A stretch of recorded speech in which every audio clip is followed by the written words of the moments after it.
There was no hint of any trouble coming up at all. At least not till high school. During her junior year, 17-year-old Frances entered and won a national writing contest.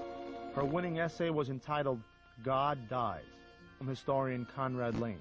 People were outraged because here was this young high school girl who was saying, literally, there is no God.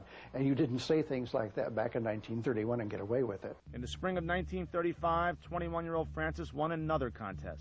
She entered an essay contest, which she won, and the first prize was a visit, all paid, to the Soviet Union.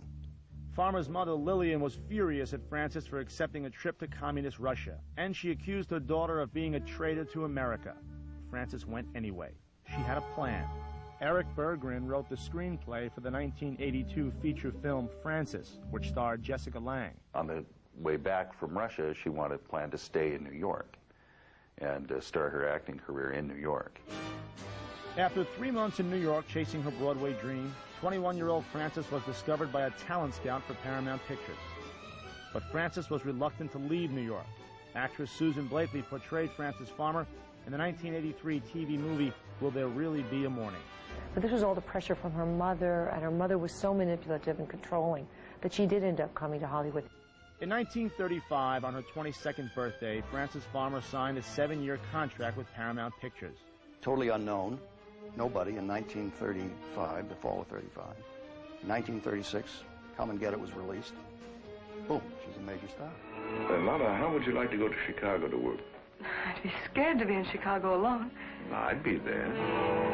You'd like that, wouldn't you? You being a married man and all, people think it was funny.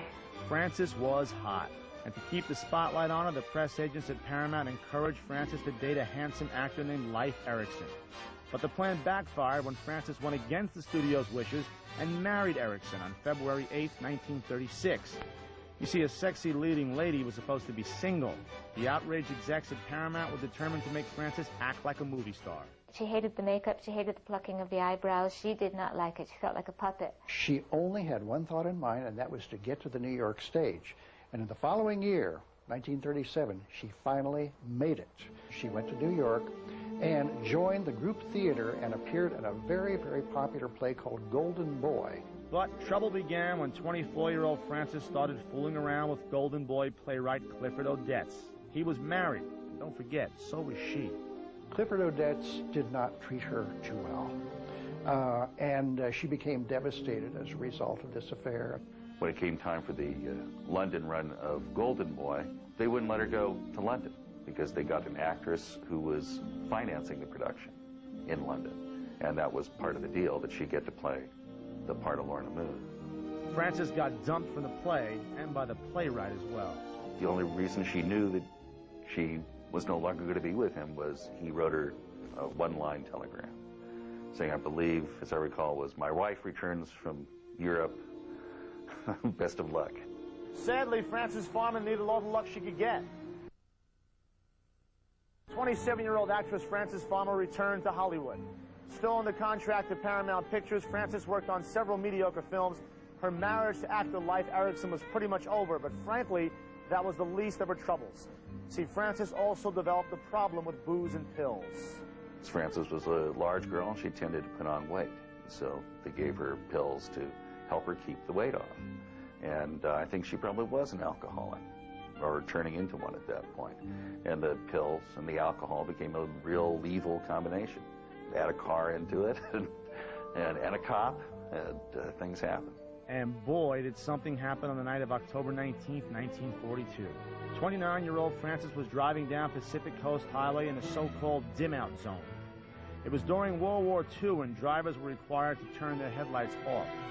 She was driving with her lights on, and having been at a party, she'd had a few drinks. And the police pulled her over, and this nasty, nasty scene ensued. How nasty? Well, when the officers asked her profession, she replied, whore.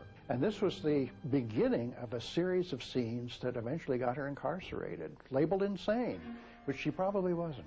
Well, in January 1943, 29-year-old Frances made headlines once again. She was living here at the Knickerbocker Hotel in Hollywood, on probation after her last brush with the law. Farmer was starring in a low-budget film called No Escape. a fitting title considering. She was on the set of a film she was doing at Paramount, and she took a hairbrush and threw it at her hairdresser and cracked her in the skull with it. Apparently the hairdresser filed charges because suddenly in the middle of the night, Frances was dragged out of her hotel room by the police. And they came for her at the Knickerbocker and carried her out, dragging me, kicking and screaming. Frances had violated her probation and was arrested for assault. But instead of jail, Frances was sent to La Crescenta Psychiatric Hospital. He was probably arranged by the studio and her agent at the time, and it was a, good way to get her out of publicity for a while. After 8 months in the psychiatric hospital, Frances escaped. And with nowhere else to go, she headed back to Seattle and her mother Lillian. Big mistake. Lillian tried to convince her daughter to return to Hollywood to resume her film career. Frances argued that she felt as trapped and stifled in Hollywood as she did in the hospital. This made no sense to Lillian. Her mother looked at it like, how can you be so stupid? You could be famous. One particular argument, Frances had something in her hand, some kind of a kitchen utensils, and she started to make kind of a gesture which you could interpret as threatening. And I remember my Lillian, I said, you do that, you're going to go right back. You'll go right back there.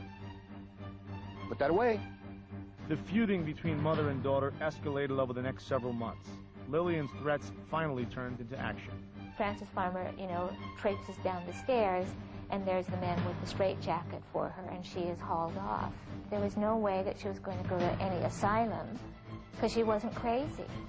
31-year-old Frances was taken to Western State Hospital in Washington, also known as Steilacoom, on May 5, 1945.